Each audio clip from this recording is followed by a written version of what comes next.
Member of Parliament Alhaj barrister Asaduddin Owaisi साहब, all India मजलिस इत्तेहादुल मुस्लिमीन के गुजरात के सदर जनाब साबिर काबुलीवाला साहब, मजलिस इत्तेहादुल मुस्लिमीन के तमाम जिम्मेदारान, हैदराबाद से आए मेरे साथ एक्स मेयर माजिद हुसैन साहब और यहाँ पर मौजूद मेरे दोस्त, मेरे बुजुर्ग, मेरे भाइयों और मेरी बहनें, आज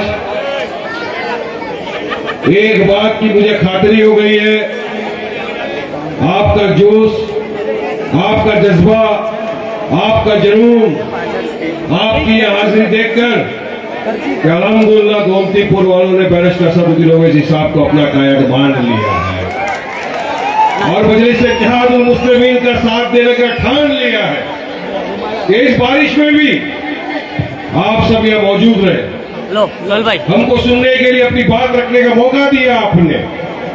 मैं आप तमाम का सबसे पहले शुक्रिया अदा करता हूँ कि आप सब यहाँ आए, क्योंकि आप तमाम जानते हैं कि अगर आप देश के हालात आज देखेंगे तो हम सबको पता है कि किस दौर से हमारा देश गुजर रहा है। कहीं पर महंगाई है तो इतनी महंगाई बढ़ चुकी है कि पेट्रोल, डीजल, गैस जो हर इंसान इस्तेमाल करता है आज की तारीख को, उसके लिए वो इस्तेमाल की चीज वापरना मुश्किल हो चुका है। जब से मोदी सरकार आई, जीएसटी लगा दिया, गब्बर सिंह टैक्स, और किस पर? आटा, दाल, बच्चों के दूध, सब पर जीएसटी लगा दिया। नौकरी देने का वादा किया था करोड़ों को, मगर करोड़ों युवा आज भी बेरोजगार घूम रहा है। तो हम देश में निवासी हम सब देख रहे हैं कि किस तरह से बेरोजगारी, महंगाई बढ़ती जा रही, कम होने का नामो निशान नहीं है। लेकिन एक तरफ भाजपा के कान में जू नहीं रेंगती, तो दूसरी तरफ कांग्रेस। मैं तो हमेशा कहता हूं, आज भी कहूंगा इस मंच से कि ये भाजपा और कांग्रेस एक ही सिक्के के दो पहलू हैं। इतनी भाव बढ़ रहा है, इतनी महंगाई बढ़ रही है, बेरोजगारी बढ़ रही है, मगर अपोजिशन क्या है? आज ये नौबत आई किसकी वजह से? आज भाजपा सरकार जो सत्ता के अंदर आके बैठी, इसकी असल वजह क्या है? इसकी असल वजह ये कांग्रेस वाले। अगर इन्होंने काम किया होता तो लोग भाजपा को वोट देके इख्तियार की कुर्सी पर नहीं बैठा, मगर इनकी नाकामयाबी की वजह से आज हमको ये दिन देखना पड़ रहा है। और अब आकर मगरमच्छ के आंसू बहाना, खून के आंसू बहाना इस मसले का हल नहीं है। फिर भी अगर बढ़ती हुई महंगाई पर कोई बराबर भाजपा सरकार की और मोदी की आंखों में आके डालकर सवाल पूछ रहा है, बात कर रहा है कि आप कब इस महंगाई को घर को नीचे लाओगे, कब महंगाई कम होगी देश में, कब हमारे बच्चों को 3 वक्त बराबर से खाना मिलेगा? कोई और नहीं, ये सवाल करने वाला भी आपका हमारा कायद बैरिस्टर असदुद्दीन ओवैसी साहब है। ये जिगर है। अरे तालियां तो ऐसी बचती है भाई जब पार्लियामेंट के अंदर सामने की पूरी गए 350 से ज्यादा, और दूसरी तरफ कौन है? एक ही टाइगर, एक ही शेर हिंदुस्तान, बैरिस्टर असदुद्दीन ओवैसी बराबर खड़े रहकर ऑपोजिशन वालों की, भाजपा सरकार वालों की आंखों में आके डालकर अगर कोई सवाल करता है, कोई आपकी हमारी लड़ाई लड़ता है, पूछता है बताओ मोदी जी महंगाई दर कब कम होगा, तो वो हमारा कायद। सिर्फ महंगाई की बात नहीं है, बेरोजगारी भी है। युवाओं को रोजगार कब मिलेगा? 14 का चुनाव था, उसके बाद 2019 का चुनाव आया। भाजपा ने हमेशा कहा चुनाव के पहले एक वादा तो हमेशा ही करते हैं, बेरोजगारी मिटा देंगे, करोड़ों युवाओं को रोजगार मिल जाएगा, मगर रोजगार नहीं दिया। उस पर भी सवाल करने की अगर ताकत मोदी सरकार से कोई झुका पाया हर शोबे पर, चाहे पार्लियामेंट हो, चाहे पब्लिक मीटिंग हो, चाहे टीवी का इंटरव्यू हो, चाहे कोई डिबेट हो, हर जगह हर तरफ अगर आपकी हमारी तरफ से भाजपा सरकार की कोई आंख में आंख डाल के सवाल किया बेरोजगारी पर, तो वो कोई और नहीं आपका हमारा कायद बनिष्ठ सदगुरु वैसे हर चीज। ट्रिपल तलाक का मुद्दा उठाकर आप देख लो, ओवैसी साहब बोले, बेरोजगारी पे ओवैसी साहब बोले, हमारे दलित भाइयों, हमारे दलित बहनों के ऊपर जहां कहीं भी पूरे देश में कहीं अत्याचार हुआ तो सबसे पहले अगर किसी ने उठ के आवाज उठाई उस अत्याचार के खिलाफ, तो कोई और नहीं आपका हमारा कायद बैरिस्टर सदुद्दीन ओवैसी साहब। दलितों की आवाज उठाए बैरिस्टर सदुद्दीन ओवैसी, मजलूमों की हक की लड़ाई लड़े बैरिस्टर सदुद्दीन ओवैसी, ट्रिपल तलाक पे बोले असदुद्दीन ओवैसी, बाबरी पर बोले असदुद्दीन ओवैसी, दादरी पर बोले असदुद्दीन ओवैसी, हर हमारे मुद्दों पे बराबर सरकार से लड़े असदुद्दीन ओवैसी। तो आपके हमारे वोट का दार भी असदुद्दीन ओवैसी हुआ या नहीं, बस बहुत जवाब हर चीज। हमको क्या चाहिए? हमको एक ऐसा नेता चाहिए, हमको ऐसा इंसान, ऐसा वाहिद इंसान चाहिए जो हमारे लिए खड़ा हो हमारी हर बात। आज हम मुख्तलिफ सियासत पार्टियों को देखते हैं, अब चुनाव आ रहा है तो आपके पास आएंगे भीख का कटोरा लेकर हमको वोट दो। हमने इतने वर्षों सबको इस्तेमाल करके सबको आजमा दिया, अपने वोट का इस्तेमाल किया, तमाम इन मुख्तलिफ सियासत पार्टियों को हमने अपना वोट दिया, क्योंकि चुनाव के पहले तो आते हैं, बड़े बड़े वादे किए जाते हैं कि फला कर देंगे, ये कर देंगे, वो कर देंगे, मगर चुनाव के बाद आज भी अगर देश में आप कहीं देखोगे तो सबसे पिछड़ा हुआ वर्ग अगर कोई है तो वो हमारा दलित भाई है और हमारा मुसलमान है। इसका जिम्मेदार कौन है? इतने वर्षों से जो हमारा वोट लेकर इख्तियार की कुर्सी पर बैठे रहे, मलाई खाई, काम नहीं किया, वो इसका जिम्मेदार है और वो कांग्रेस है। इसलिए मैं बोलता हूं एक सिक्के के दो पहलू है, और मैं नहीं बोलता इंक्वायरी कमेटी के reports, structure committee, Rahman committee, आप देखिए रिपोर्ट्स को उठा, या तो सबके पास मोबाइल है, सब पढ़े लिखे लोग हैं, सबको पता है। हर कमेटी ने अपने रिपोर्ट में ये लिखा कि आज देश के अंदर अगर तो सबसे पिछड़े हुए लोग हैं तो हमारे दलित भाई बहन है और हमारे मुसलमान भाई बहन। सोशली बैकवर्ड है, एजुकेशन में पीछे रख दिया, इकोनॉमिकली वाइज बैकवर्ड है। क्यों? इसकी वजह क्या है? हमने भरोसा किया, हमने वोट दिया, कहते नहीं हम इनको वोट देंगे, इख्तियार दिलाएंगे, सरकार में आएंगे, हमारे लिए कुछ करेंगे, मगर नीयत, जहाँ दोस्तों, बुजुर्गों, साथियों, नीयत में खोट आ जाती है, वहां पर बरकत नहीं होती, वहां काम नहीं होता। वही हमारे साथ इनकी नीयत थी हमारा वोट लेना, इनकी नीयत थी इख्तियार की कुर्सी पर बैठकर काम नहीं कर, क्योंकि अगर हमारा काम कर देते तो इनको फिर सलाम कौन? हमारे को सिर्फ इसीलिए रखा है, हमारे वोट की यही वैल्यू है, बस आप हमको वोट दीजिए। अरे नहीं, अब हिसाब किताब चेंज हो, अब हम उसी के साथ जाएंगे जो हमारे हक के लिए लड़ेगा, हम उसी के साथ जाएंगे जो हमारे बच्चों के आने वाले मुस्तकबिल को संवारने की बात करेगा, उसके हक के लिए लड़े। हम उसके साथ जाएंगे जो हमारे साथ खड़ा रहेगा, नहीं के वोट लेके भाग गया। सबको आपने आजमा लिया, सबको वोट दे दिया, मगर क्योंकि पिछली बार भी मजलिस इत्तेहादुल मुस्लिमीन आपके बीच में नहीं थी, हम पहले चुनाव नहीं लड़े एमएलए, पहली मर्तबा जो आपके यहाँ पर अभी चुनाव आने वाला है विधानसभा का, एमएलए का, उस चुनाव में मजलिस इत्तेहादुल मुस्लिमीन इंशाअल्लाह ताला पूरी फोर्स के साथ, पूरे जोश के साथ लड़ेगी चुनाव। हाँ देखिए बाबू, रेवड़ी बांटने की आदत नहीं है अपने पास। जो नया एक आया हुआ है अभी आपके बीच में, झाड़ू लेके घूम रहे, मगर कुछ होना जाना नहीं है। ये सब रेवड़ी रेवड़ी रह जाएगी, कुछ करने वाला नहीं है। ये भी एक छोटा चेतन है, याद रखना है इसको।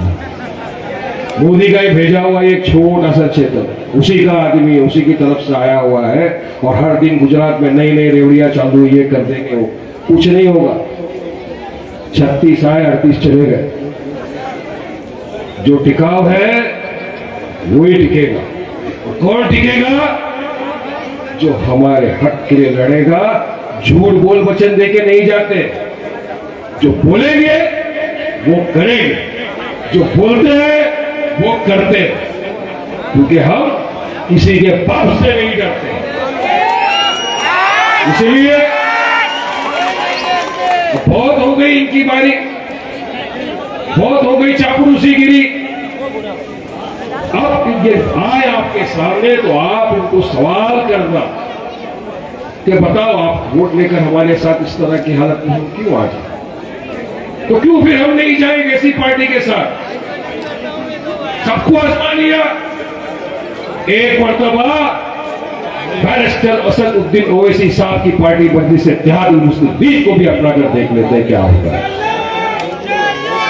इंशाअल्लाह बोला, याद रखना, इंशाअल्लाह साथ देंगे ना, पूरी तरह से साथ देंगे ना, हक और इंसाफ के साथ आएंगे ना, असद साहब की ताकत को मजबूत करेंगे ना, अपने आने वाले बच्चों के मुस्तकबिल को संभालना है ना। तो याद रखो, यहां चिल्लाया है आज पूरे आसमान के नीचे, इलेक्शन के वक्त भी यही जोश और जज्बा रखना। एक हो जाओ, एक प्लेटफॉर्म पे आ जाओ। असद साहब को कोई शौक नहीं है प्राइम मिनिस्टर बनना, चीफ मिनिस्टर बनना, नेता लीडर बनने का। अल्हम्दुलिल्लाह अल्लाह सुब्हानहू व तआला ने इतनी इज्जत से नवाजा है जो देश के वजीर आजम की भी नहीं है, वो इज्जत अल्लाह सुब्हानहू व तआला। ऐसी इज्जत से मेरे क्लाइंट को अल्लाह सुब्हानहू व तआला ने नवाजा है कि सुबह में खाली उठ के एक लाइन लिख देते हैं ट्वीट के ऊपर, तो 5 दिन डिबेट चल जाता है। ये ताकत है मजलिस इत्तेहादुल मुस्लिमीन। तो हमको पता है ना, सुबह सुबह उठने के बाद जब मोबाइल खोलते हैं तो एक साथ मिस कॉल की वो शुरू हो जाता है। क्या हुआ भाई? अरे असद साहब ने एक ट्वीट किया। क्या किया? बराबर मोदी को सवाल किया कि बताओ ऐसा मोदी जी क्यों हो रहा है। कांग्रेस को सवाल किया, बताओ ऐसा क्यों हो रहा है, इस बात पे आप क्यों नहीं लड़ रहे हो। तो उस पर डिबेट, अपने डिबेट होंगे, बात करेंगे तो हम पे इल्जाम लगाए, बी टीम है, सी टीम है, डी टीम है। तो सुन लो, ये इल्जाम लगाने वाली पार्टी कांग्रेस से मैं डायरेक्ट और नाम लेकर बोल रहा हूं। तुम हमको ए से लेके जेड टीम में बना दो तो भी कोई फर्क नहीं पड़ने वाला है। पूरे गुजरात में इंशाअल्लाह ताला चुनाव लड़ेंगे और जीतेंगे भी इंशाअल्लाह, क्योंकि हक की बात है। वरना फिर 5 साल इसी तरह चला जाएगा, हम सोचते रह जाएंगे कि क्या हो गया, क्यों इस तरह से फिर हम उसी जगह पर उसी प्लेटफॉर्म पर आकर बैठ गए। कहां मिस्टेक आ गई हमारे? तो इतने सालों से हम मिस्टेक नहीं बोलूंगा, हम तो भरोसा कर रहे थे कि हमारा काम करेंगे, मगर हमारे भरोसे का पूरी तरह से लोगों ने कत्ल किया। एक तो सामने से वार कर रहा है, सबको पता ही है, दूसरा पीछे से वार कर रहा है, पीछे से दुश्मन है, ये भी याद है। आज इतने सारे मसले मसाइल चल रहे पूरे देश, बेरोजगारी वगैरह तो है, साथ ही साथ आज जो दलित भाइयों पर, मुसलमान भाइयों पर अत्याचार हो रहा है वो तो आप देखिए किस तरह से मदरसों को टारगेट किया जा रहा है। आप तमाम ने देखा, कोई कायदे कानून का पालन किए बिना रात के अंधेरे में नोटिस दिया जाता है। सुबह में आकर 250-300 बच्चे कहां जाएंगे, बेचारे पड़ेंगे, सुबह आके बुलडोजर चल जाता है, बुलडोजर वॉश। अरे देश संविधान पे चलेगा, कायदे कानून पे चलेगा। हमारा तो ये मानना है कि देश उस संविधान पे चलेगा जो हमको और आपको डॉक्टर बाबा साहेब अम्बेडकर ने दिया, उस संविधान पे देश चलेगा। और हम उस संविधान के दायरे में रहकर अपनी बात करते हैं। हम भड़काऊ भाषण नहीं देते, मगर अगर सच्चाई बयान करना तो आप भड़काऊ कहते हो तो आप समझिए, आपको जो समझना है। हम तो सच्चाई बयान कर रहे हैं। हम तो आपके सामने ये पेश कर रहे हैं कि अगर हम इंशाअल्लाह ताला यहां से जीतेंगे, देखिए हार जीत अल्लाह सुब्हानहू तआला के हाथ में, लड़ेंगे तो फिर भी हम आपके बीच में जो भी हम जुबान देंगे, जो भी हम काम का वादा करेंगे, इंशाअल्लाह मजलिस इत्तेहादुल मुस्लिमीन इस बात को, जुबान को, इस वादे को पूरा करेंगे। हम सिर्फ रेवड़ी नहीं बांटेंगे, जुबान देंगे, जुबान, ये सबसे बड़ी चीज है। उनको पलटी मार देंगे, वोट लेके पूरा पलट जाएंगे। खुद देख रहे हो उनके ऊपर क्या क्या चल रहा है। आपके बीच में शराफत का डोंग लेके आ रहे, जबकि उनके ऊपर तो एलिगेशन चल रहा है दिल्ली के अंदर शराब का एक्साइज घोटाला चालू हो गया है झाड़ू पे। कहीं पर स्कूल का घोटाला कर दिया है वो लोगों ने, बोला स्कूल का क्लासरूम बनाया, बना दिया टॉयलेट और पैसा ले लिया क्लासरूम के नाम से। तो ये सारी चीज भी ओपन करेंगे ना आपके सामने, आहिस्ता आहिस्ता इलेक्शन का और वक्त आने तो आगे हर चीज पूरी तरह से ये जो खोखले लोग हैं इनको वहां के आपके सामने एक्सपोज करेंगे। हर एक बात एक्सपोज करेंगे, तमाम लोगों की बातें एक्सपोज करेंगे, चाहे भाजपा हो, कांग्रेस हो या आम आदमी पार्टी हो, क्योंकि आप बहुत आप गोमतीपुर का एक एक इंसान, गुजरात का एक एक शख्स चाहता है कि अब मुझे इंसाफ मिले, मेरे साथ न्याय हो, मेरा भी हिस्सा हिंदुस्तान की सियासत में। असद साहब ने हमेशा कहा मुझे लीडर नहीं बनना। मैं हमेशा असद साहब ने कहा है कि हम आपके बीच में आए, आपके अपने को, आपके अंदर से को ऐसा नेता पैदा करे, ऐसा लीडर पैदा करे जो ऐवान असेंबली में जाए, आपके हक के लिए लड़े, आपके हक बयानी करे, आपके काम को अंजाम देकर आए, नहीं कि वहां पर जाके गूंगे बहरों की तरह जाकर बैठ जाए। मजलिस इत्तेहादुल मुस्लिमीन इसी में बांधती है। याद दो ही है ना हमारे यहाँ तो पार्लियामेंट में, दो ही है, असद ओवैसी साहब है, एक हमारे औरंगाबाद के इम्तियाज जलील साहब है। मगर पूरे के पूरे पे फुल फोर्स में भारी है, फुल भारी है, क्योंकि हक जब बयान करते हो तो इंसान किसी से नहीं डरता सिवा अल्लाह। हमको जवाब देना है तो हाई कमांड को नहीं, हम जवाब देने जा रहे हैं अल्लाह सुब्हानहू तआला, हम जवाब देते अल्लाह, वो हमारा हाई कमांड है। न्याय, इंसाफ, हक की लड़ाई लड़ने के लिए हम आपके बीच में आए। गोमतीपुर से मुझे उम्मीद है इंशाअल्लाह कि आने वाले दिनों में गोमतीपुर वाले एक होकर पूरा गुजरात हो। मैं तो गोमतीपुर एरिया के अंदर खड़ा हूं इसलिए यहाँ का नाम ले रहा हूं, लेकिन मैं तो चाहूंगा कि आपके पूरे गुजरात में रिश्तेदार, दोस्त, अहबाब सब है, और मुझे यकीन है कि यहाँ का हमारा दलित भाई, हमारा मुसलमान भाई, हमारे हर साथ का भाई एक साथ होकर आएगा और बैरिस्टर असद ओवैसी साहब के साथ कांधे से कांधा मिलाकर काम करेगा और मजलिस इत्तेहादुल मुस्लिमीन को कामयाब करेगा, ये मुझे यकीन है। फिर आएंगे वापस अपनी बात रखेंगे, लेकिन मैं जानता हूं इस वक्त आप जिनको सुनने के लिए बेताब खड़े, मैं भी सुनना चाहता हूं, हम सब सुनेंगे। और ये तो यहाँ खड़े ही है, पूरा लाइट वाइट लगा के ये ज्यादा सुनना चाहते हैं, तो मौका दिया जाए, मौका दिया जाए, जबरदस्त मौका मिलेगा और इंशाअल्लाह हक बयानी होगी। बहुत शुक्रिया आप लोगों ने हमको सुनने का मौका दिया। अस्सलाम वालेकुम।